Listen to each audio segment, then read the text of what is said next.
बोलो सदगुरु भगवान की जय। कृष्ण कन्हैया लाल की जय।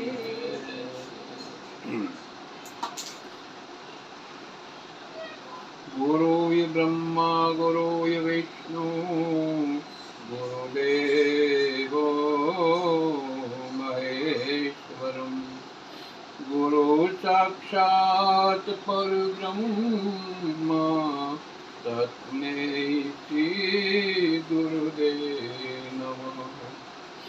ज्ञानमूलं गुरुमूर्ति पूजामूलं गुरुपदम् मंत्रमूलं गुरुवाक्यं मोक्षमूलं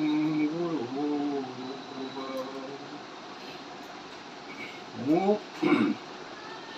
કોણ છું?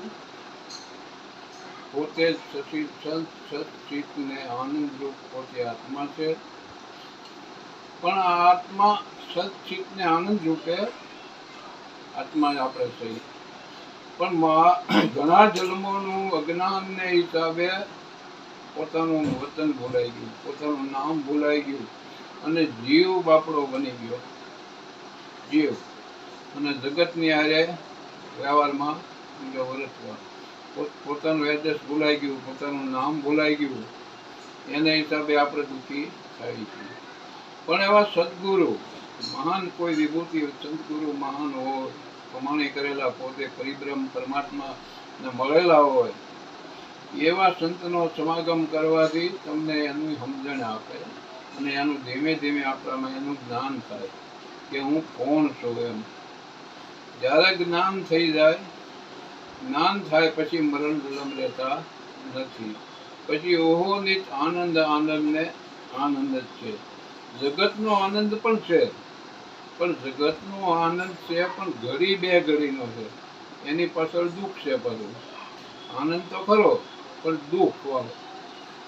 ત્યારે ઈશ્વરના ઘરનો આનંદ જ્યારે પોતે આત્માનો આનંદ જ્યારે આપણામાં પ્રગટ થાય છે, પછી એની પાછળ ક્યારે દુઃખ આવતું નથી. આનંદ અને આનંદ જ આનંદ એકલો. અંદર બીજા બહારનાને ખબર પડે કે ના પડે, પણ પોતે એની મસ્તીમાં રહેતો હોય આઠે પોર. આવું સંતો મહાપુરુષોનું જીવન હોય છે, બીજાને ખબર હોતી નથી. પણ સંતને ઓળખવા માટે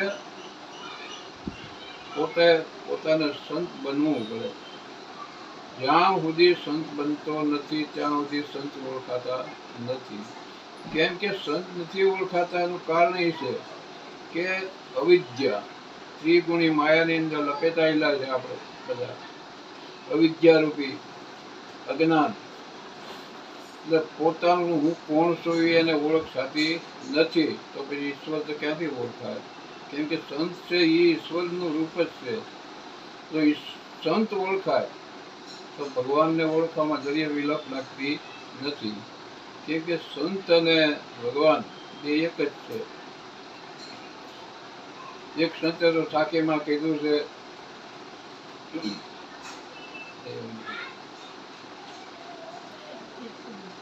ગુરુ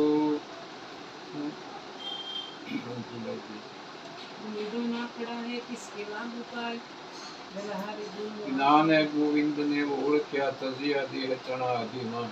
એટલું જ્ઞાન થાય ત્યારે ઈશ્વરની ઓળખ થાય. જ્ઞાન કોઈ વાતુથી જે જ્ઞાન કરે છે એ જ્ઞાન તો વાતુડિયું જેને કહેવામાં આવે છે. આસુ જ્ઞાન તો આવો લૌકિક વસ્તુ છે. ઈશ્વરને જીવ અને ઈશ્વર એક રૂપ થઈ જાય ત્યારે જ્ઞાનની ભૂમિકામાં એ આવે છે. કેમ? જેમ તાપી આપણે સુરતના કાંઠે નદી હાલી જતી હોય, તાપી છે, તો એ અહીંયા આપણે એને તાપી કહેવામાં આવે છે. પણ સમુદ્રમાં મળ્યા પછી ના તાપીનું કોઈ નામ નિશાન રહેતું નથી. પછી સમુદ્ર રૂપ થઈ જાય. એમ પછી ના કોઈ જીવ કે એવું કાંઈ રહેતું નથી. મહાસમુદ્ર મોટો. કબીરે તો કીધું છે, ખેતર જેવડી ખરપોડીને સાગર જેવડો વાન, 4 યુગ ઉયા ગયા તો એક બ્રહ્માને ખબર નહીં. આવી મોટી વિશાળ વૃત્તિ આપણી બની જાય. એટલે આની અંદર વૃત્તિ સુધારવાની છે, બીજું કાંઈ નથી કરવાનું.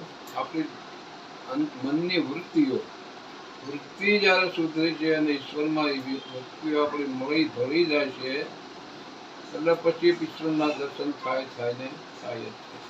બીજું આમાં કાંઈ નથી કરવાનું.